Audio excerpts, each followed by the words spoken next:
So can we discuss a scene that you picked as a particularly strong example of your work? I think anyone would argue it's a knockout scene. It's a very gut-wrenching scene of Thelma and Louise, stopping at the trucker bar and Thelma going off with Harlan, I believe, who ends up being, the person who tries to rape her. Right. And the scene builds and builds and builds, and finally Louise comes to her rescue and ends up shooting Harlan. Did you always have that scene, or was that scene a product of just writing the screenplay and seeing where the characters went? How did you come up with something that did so many things on so many levels and is now part of the lexicon of modern film? I knew that whatever happened, it was going to have to be something from which there was never going to be a road back to a normal life. And so it was going to have to be something as monumental as a murder, as an unjustified murder, or an emotionally justified murder. Right, but not provable in court as a... Yes, exactly. That there would be absolutely no recourse for them but to put them in jail for the rest of their lives, no matter what. Right, so that was the reason, that was the motivation for you to go searching for an event that would do that for you. Right. Did you consider other things before this scenario with Harlan? Not really. It's funny because the movie came to me of a piece, all at once. Wow, even the ending? Yes. And so that's why I knew, because I knew where the movie was going. Right. I knew that I had to do something that was going to be a point from which they were never going to return. Right. Did you draw from any, God forbid, but did you draw from any real life experiences in terms of being trapped in a corner or feeling that kind of pressure from a character? More than that particular thing, what I drew from was I spent years waiting tables and working in bars and waitressing, and then all the years in music videos and things like that.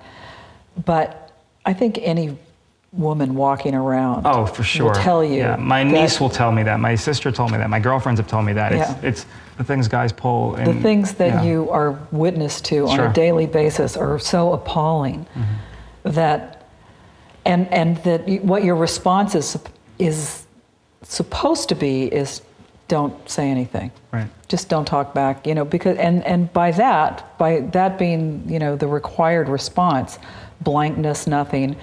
You're acknowledging that there's an implied threat in it. So you're walking around all the time with people feeling free to say anything to you that crosses their mind, no matter what. Yeah. Anytime I go to New York, back home to New York, and see a woman walk by, it's a cliche now, but walk by a construction site, nowhere else in the world I guess everywhere else in the world, but you just can't believe it. It's just unbelievable. But I think the personal experience that I drew from was one day when I was walking down the street, an old man from a car said something to me that was so vile that I had the thought, if I had a gun, I would kill him. And just the thought of realizing the rage that bubbled up in me at that moment and knowing that if I happened to have had a gun, I would have committed a murder right then. Wow. That there was nothing in me that would have stopped me. That's how mad I was. Wow. And I said, when I was writing this, that is an amazing feeling, that a person who is living their life, a normal person by every other standard, that a series of events can come together and you're capable of doing things that you would never believe possible. Right. I mean, there's a phrase, if I had a gun in my hand, I'd have killed him. That's basically what the movie is. Right. So you knew in that instant kind of that this is an interesting piece of human nature I just discovered, and there's a story here. Right. Well, I mean, there is even a crime of passion, Right. There is an allowance for the fact that people will lose control and kill someone based on an accumulation of certain events. Right. And the fact that, females walk around all the time being asked to ignore that and not pull out guns and go, okay, that's enough out of you. Thank you, by the way, for not killing. For all you guys not pulling out guns as much as you could be or should be doing. Well, even tranquilizer darts would tasers, anything. Go a long way. It's civilizing. I think isn't there a murder defense in Texas about if someone needs killing?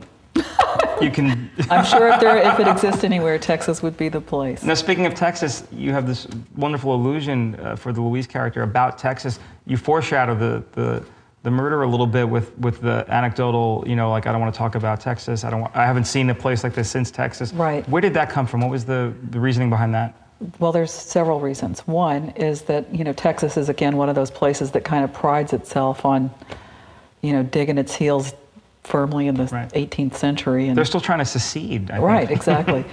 And so, you know, I figure, well, they're asking for it, you know. Right. But at the same time, there was a practical reason, and that is I needed my characters to drive to the Grand Canyon. And if you look at a map, you have to come up with some plausible reason. It's very hard. Why they wouldn't just drive straight through Texas. It's hard to avoid Texas. Right. So I needed them to avoid Texas. Right. There was no other way to get them to the Grand Canyon from Arkansas. Simple enough. But it kind of got elevated to boogeyman status almost. Whatever happened in Texas, or whatever her opinion was of Texas, came to symbolize so much. Right. Did you mean for that to take on that kind of symbolic weight? Well, it's hard to know now, in hindsight, what I meant at the time, to be perfectly honest. Mm-hmm. As much as I saw the whole thing, there were also huge parts of it that I just wrote my way through. Mm-hmm. And things that were revealed to me as I was writing it, you know. And it wasn't until I wrote the part where Louise had been, I knew she had had a bad experience. I knew that it was going to have to be something really big to make her not want to actually cross a state line. Right. You know, so it was kind of building that backwards. Now, me as the viewer, I automatically assumed it was a previous assault. It was. Okay. But I didn't know that when I started writing. Interesting. And it really works. It's a wonderful placeholder. An audience member can bring anything to that, you know, backstory. Right. It's an example of backstory working without you even pointing out what the backstory is. It's amazing to me when I look at it now, and which I don't really ever do, but, you know, that it did fall into place as simply as it did. It really was kind of a miracle for me, because it's such a linear structure, and yet it does depend so much on everybody understanding certain things that they're never going to see, certain things about the characters that happened that they're just going to apply their own experience to, and that really worked. I was very fortunate. Is it hard creating a character like Harlan, you know, a character that's kind of oily and charming, but then becomes very, very distasteful? Was getting into the mind or the head of that character a hard experience? Or did you have a lot of inspiration to draw from? I unfortunately knew plenty of people that were like that. You know, I mean, it's anywhere you go, there's always the just add alcohol factor. Right. You know, I mean, and you see it, and certainly, you know, in the service industry, you see it a lot. Yes. People who start out really, really nice and end up having to be hauled out of a place by 5 bouncers. You know, it's not uncommon at all. Right. So, you know. And I think a lot of women have experienced a guy who is incredibly charming, and then, you know, it reaches a certain point where, you know, the situation has turned on a dime right in front of them, and they're completely in a place where they feel completely out of control. Almost like a Jekyll Hyde scenario. Yeah. So, I mean, I think that, again, enough women have experienced that, that it was something that they could easily relate to. There's so much suspense in that sequence, too. Like, is that something you could write on the page, or... You know, how do you transmit the thought that this is supposed to be suspenseful when you're writing the script?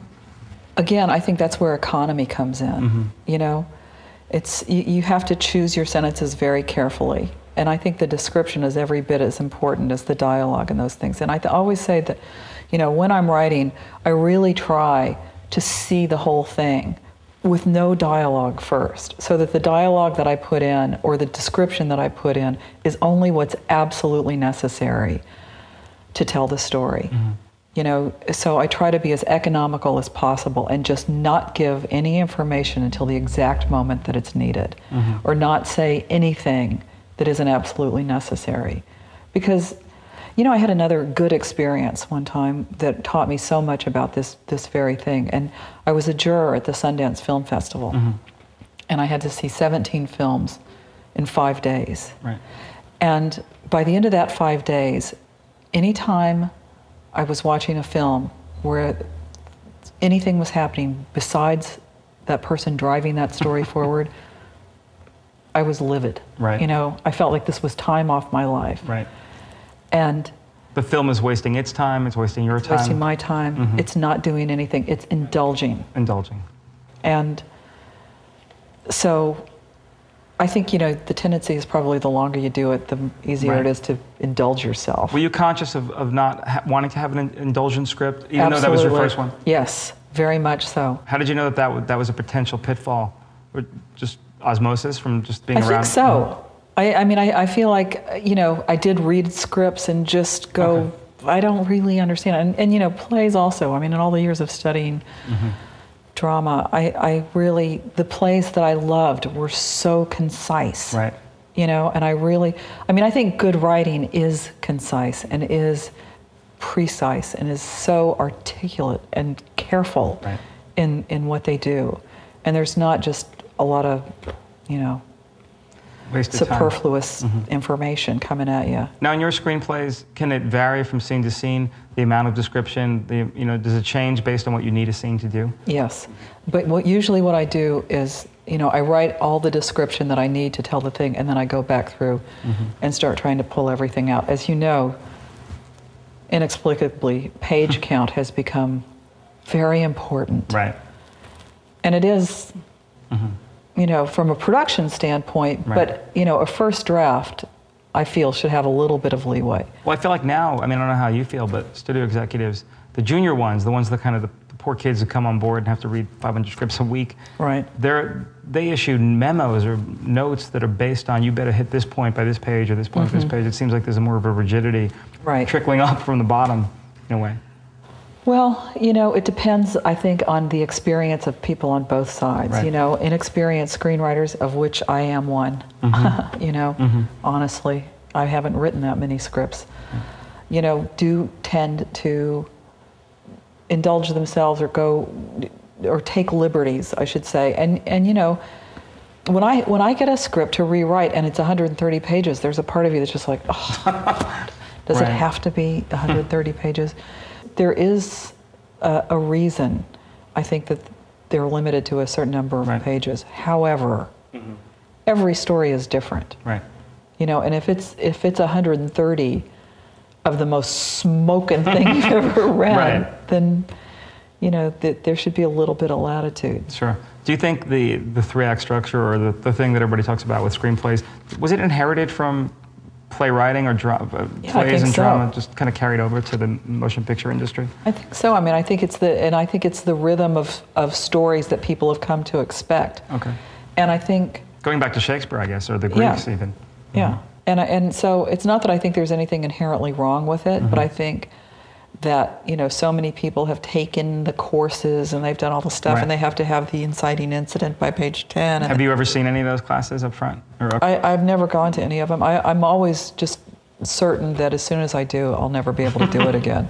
Once I have to start following a set of rigid rules, I'm really spectacularly uninterested. Now, you mentioned rewriting or having a first draft have a little more leeway.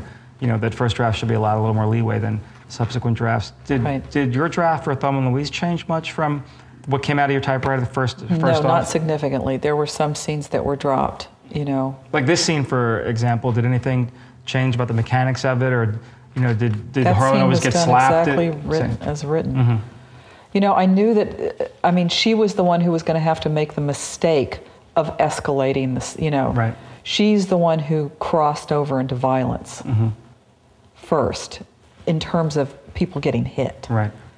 You know, it's one thing when, you know, she's fighting, but when a guy like that, when he's, you know, slapped, then all bets are off.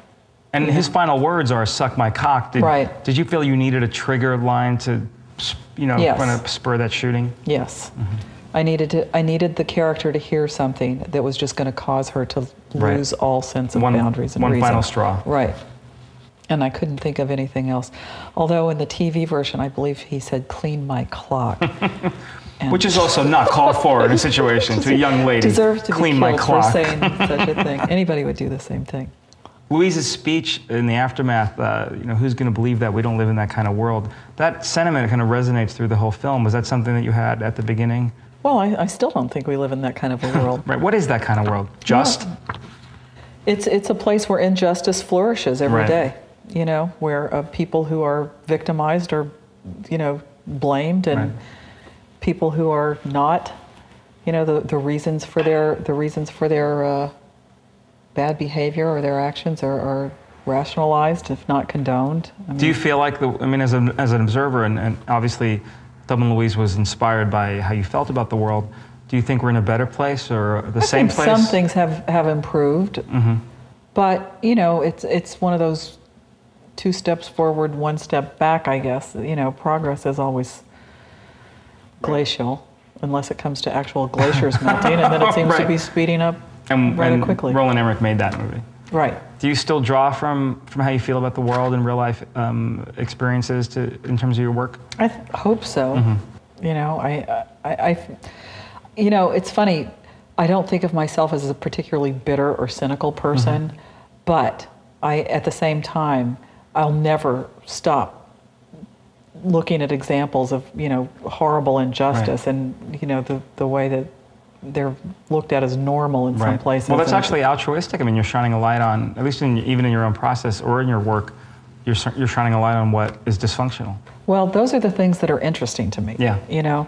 And it's weird too, because the way the world is right now, it's very difficult to be a screenwriter in Hollywood and feel like the opportunity to work in the business and do anything important, that those 2 things will ever intersect. It's almost impossible. And is doing something important to you? It is to me personally, but you also have to kind of come to grips with the fact that the business is not in that place right now. Right. So there's the work of working for studios, and then there's that thing of looking, what good can I do? Right. What can I do that's going to make a difference to anyone? Right. Including myself.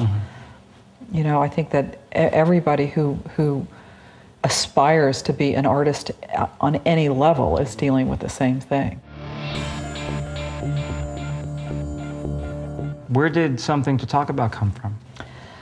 Well, that was, again, a studio project that came to me. And I think they had a script which I didn't ever have any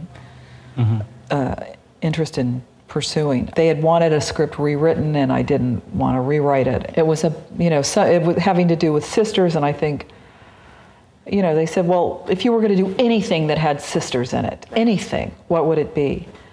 And so I thought about it for a while, and I said, okay, what about this? And I wrote it, and it took forever. Oh, did it? Longer than my second script. Okay. By years. Wow. It took, Thelma and Louise I wrote in 6 months, and that was because I was doing other jobs at the time, and so I could only write when I had time. This took years. I literally thought I was never going to be able to finish it. Why so hard? Because it was the next script after Thelma and Louise, and I just could barely do it. Right. And again, I had no craft. I was literally having to just learn as I, it was the Learn While You Earn program. Right. Were you reading screenplays during this time, or trying to kind of, again, let things sink in through osmosis? I still don't read a lot of screenplays. I read good ones, or I read ones that I want to, that I aspire to. What was the last good one that you read? Oh God, that's unfair. I don't know. Okay. I can't. You've read some good ones. Yeah. How did you develop the idea once you knew you were going to do something to talk about? How did the idea get developed? I wanted to do something that was set deep in the South, that dealt with the idea of a woman who had been following a path that had been a prescribed path, that was really a person who had done everything right. And put herself last on the list of things to look after, And so I wanted to do something about a woman who reached an age, at the time 33 was the age that, I was looking at, where, everything that you thought was going to be true about yourself just ends up not being true. And were you drawing any of this from real life experiences? Well, where I grew up, I think that, the idea was, if you were a woman of a certain social strata, you were going to keep your expectations fairly low. You were going to, I mean, and I don't mean that to sound like, you know, some people stay home and bake cookies. That's not, it's not. But you're faced with the circumstances of where you grow up. You're married. Sure. You're working for your father, or you're working for your family. You have a kid. You know, your life is fairly well defined by your relationship to other people, and it's not terribly about what you want or what you're capable of. And so somebody who aspired to do something else and gave up all those dreams to do all those things was a person that was I found interesting, and wanted to tell a story of somebody whose dream kind of fell apart on her, you know, and it had fallen apart by her doing the right thing. Right. And once you have that idea, what happens after that? Does the outlining process begin? You know, I finally was forced to do an outline because I could write endlessly and get nowhere. And I did. So I was forced to finally just sit down and draw it up. And in that years-long period, did you ever get stuck where you thought, I can't finish this? And I still do occasionally. I mean, I will quit occasionally, you know. Do you let anyone know, or do you keep it to yourself? No, I quit. I try to give the money back. I quit. And, you know, oftentimes, there's been a couple of times where they've said, okay, you know. They surrender? They surrender. Other times, it's always just Callie, we'll get back, let her go through this. Keep going. And sometimes, you know, sometimes I'm right. But did you ever quit one that got made and later you saw you made the right call? Nothing that I've quit has gotten made yet, but who knows, you know. When you get stuck, or when you feel like you've written yourself into a corner, how do you get unstuck? I call in people. I have a squad. I have a squad of friends that will read it and kind of help jack me out of it, you know. They'll show up in their tow truck and pull me out of the ditch. Are these other writers, or just yes? Okay. I think it's very, very helpful to have other people that you can go to that can see the writing on the wall when you can't. Now, in terms of marketing, you know, the DVD for Thelma and Louise carries with it the original theatrical trailer. And, you know, the trailer and the materials for that film kind of hang, I mean, I guess appropriately, because I'm thinking with the studio head mind right now, but they really held back what happens to these women in the picture. It looks like a very fun-loving Butch and Sundance style kind of road picture. How did you feel about that campaign? Did you think it had to be that way? Well, I understood it. Yeah.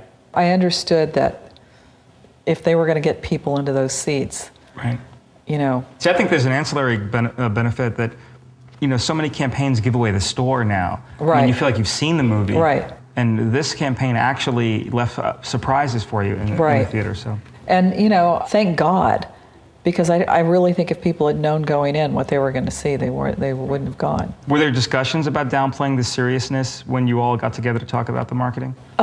You know, I think to some degree it was understood from the beginning that, you know, this wasn't going to be an easy sell. I mean, it was, you know, at a time where, I mean, you know, anytime you have two female leads or a female lead or anything, you're already, you know, dragging a rock uphill.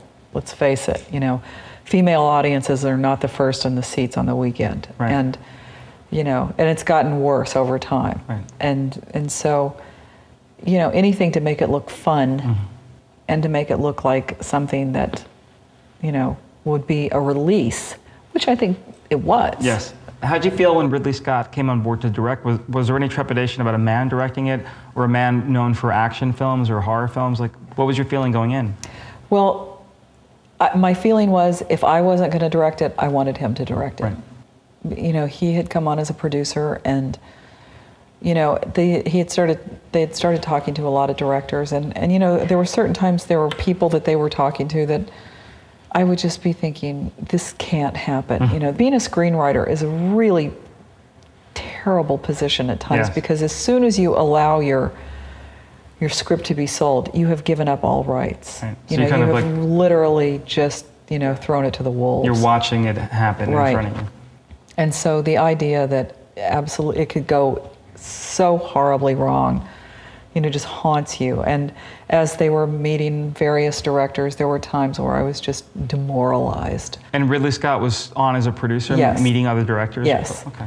And, So by the time he decided, you know what, I think I should do this, I was so relieved.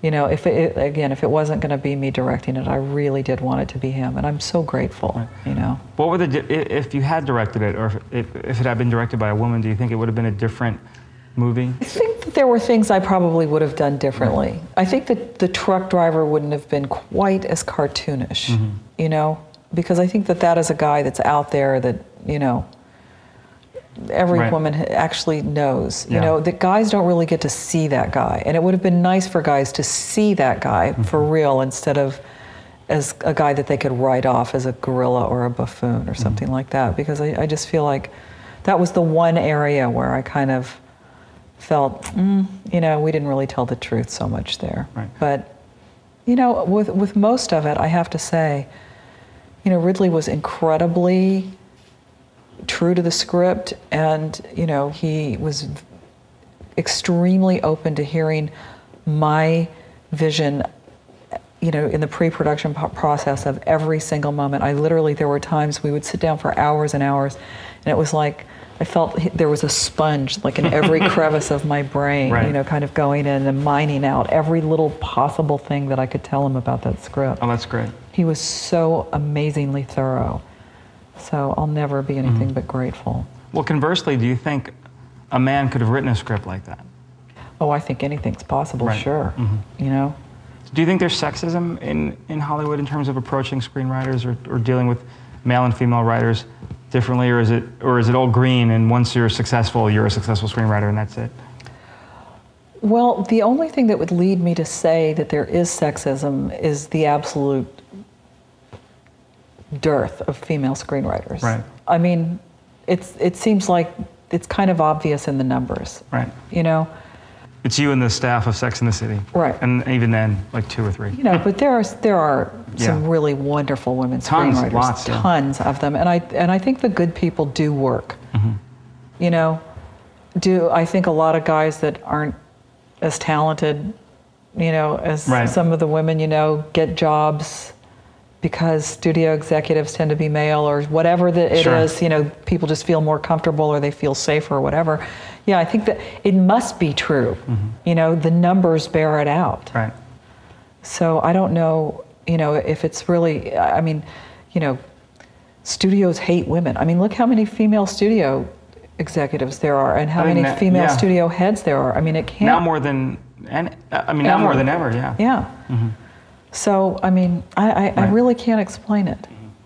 After the movie came out, were you contacted by a lot of women who were very moved by Oh, yeah. What was that like? Well, it was great and harrowing, and, mm-hmm. you know, you'd hear things that you wish you hadn't heard, and right. it was very moving at times, you know. People really related strongly. Mainly, the thing that was most enjoyable for me was that women would go to the theater and have such a good time because they felt like they were finally seeing a movie that was just aimed like a torpedo right for at them, mm-hmm. right at them, you know. And I know for myself, for many years, I would go to a movie and I would just go, it's not for me. You know, right. it'd be something to endure. Right. And, you know, I think a lot of the criticism that happened from men at the time, I was kind of like, yeah, I know exactly what you're talking about. It happens every single time I go to the movies too. You know, you see yourself as a secondary character. You see yourself as a cartoon or a stereotype. Mm-hmm. You see yourself represented in a way that doesn't relate to anything that you feel right. is the truth about the world. Yeah, I know what you're going through, pal. Right. So, you know, on that level, hearing the experience of women who just had so much fun or felt like it really spoke a truth to them mm-hmm. was extremely rewarding.